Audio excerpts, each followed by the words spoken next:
vous n'avez pas pu échapper à l'information de la semaine, à savoir l'élection du nouveau pape Léon XIV. Nous pouvons nous réjouir avec nos frères et sœurs catholiques, parce que nous ne devons pas nous y tromper. Cette élection dépasse largement le cadre de l'Église romaine. Léon XIV, dans son premier discours, a prononcé une dizaine de fois le mot « paix ». Une paix fondée sur l'Évangile, désarmée et désarmant, et la nécessité de bâtir des ponts.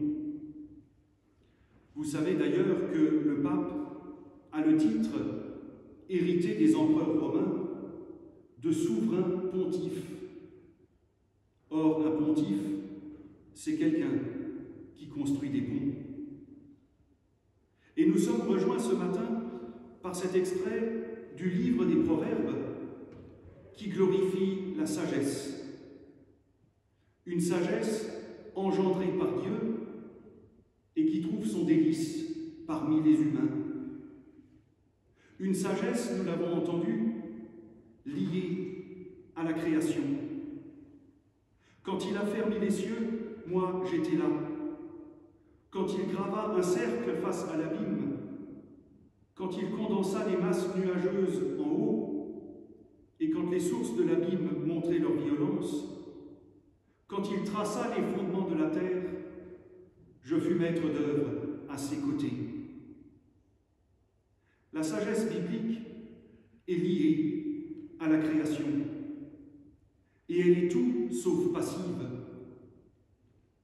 Vous savez que le plus beau compliment qu'on puisse faire à des parents, c'est de leur dire « Qu'est-ce que vos enfants sont sages ?» comme des images. Or, un enfant sage, dans cette perspective, c'est un enfant qui ne bouge pas et qui ne fait pas de bruit. À se demander pourquoi on apprend aux bébés à marcher et à parler, pour ensuite leur dire de s'asseoir et de se taire. Sage comme une image, à l'image d'une sagesse figée, déconnectée, et qui peut s'apparenter à une fuite hors du monde.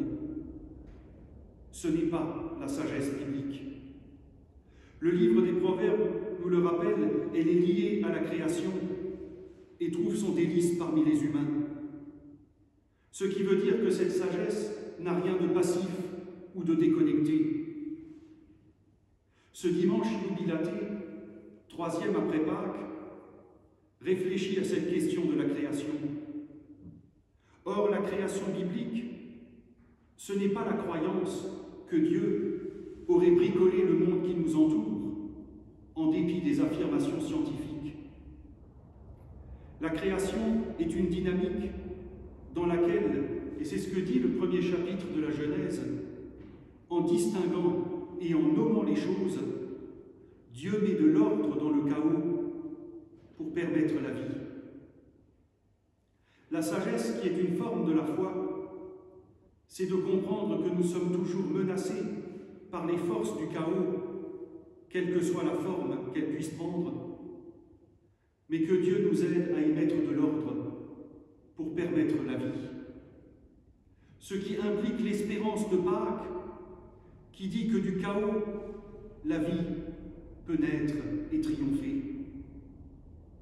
Et maintenant, écoutez-moi. Heureux qui garde mes voix. Écoutez la leçon pour être sage et ne la négligez pas. Heureux qui m'écoute, veillant tous les jours à ma porte.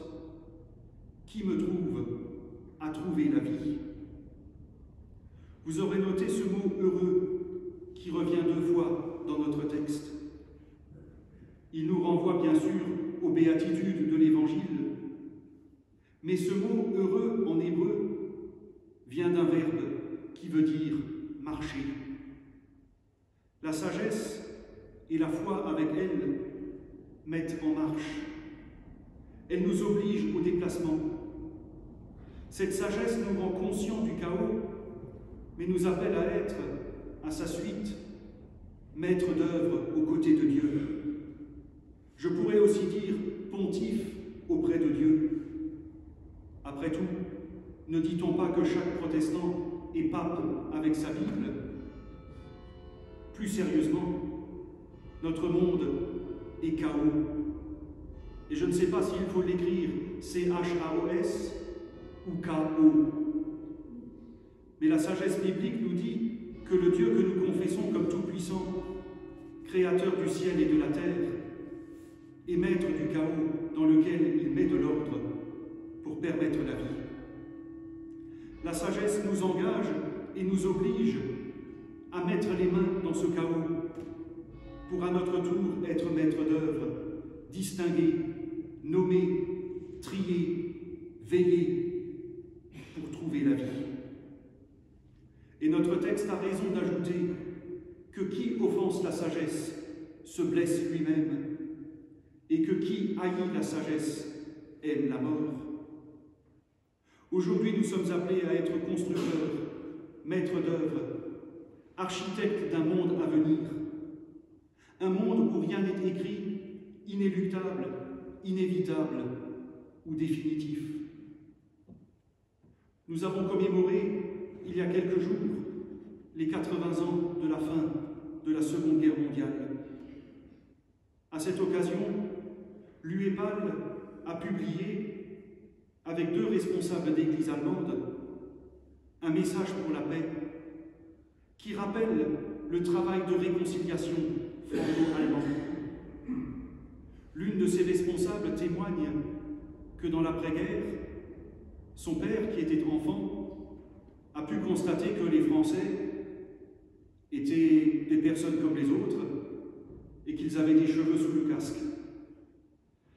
Cette réconciliation franco-allemande n'avait rien d'évident, mais elle a abouti et nous pouvons en être fiers et reconnaissants.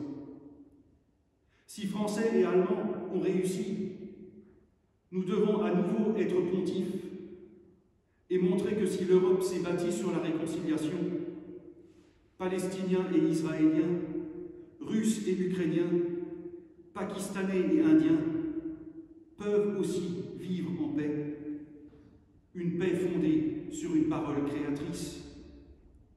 Je sais, ça n'a rien d'évident, et c'est sans doute pas pour demain. Mais par notre foi, notre prière, notre engagement, nous voulons nous inscrire dans cette sagesse créatrice du monde de demain. Nous voulons être témoins de ce Dieu à visage humain qui s'est livré à la croix pour que nous n'ayons pas à nous crucifier les uns les autres. Témoins de ce Dieu qui nous dit « Aimez-vous les uns les autres comme je vous ai aimés » et qui, dans la foi, nous appelle à choisir la vie. Dans la sagesse, la prière et l'engagement au cœur du chaos, nous voulons choisir la vie. Un dernier mot. Il est dit que la sagesse est maître d'œuvre auprès de Dieu. En hébreu, le mot traduit par maître d'œuvre se rapproche du mot « amen », qui veut lui-même dire être stable, être solide, durable, ferme. Lorsque nous disons « amen », ce n'est ni une conclusion, ni une acceptation, ni de la résignation. C'est dire la stabilité d'une foi et la solidité d'une foi qui s'inscrit dans la création de Dieu, qui veut construire sur un fondement ferme. Jésus-Christ, qui fait de nous des pontifes, ne laissant pas le dernier mot au chaos,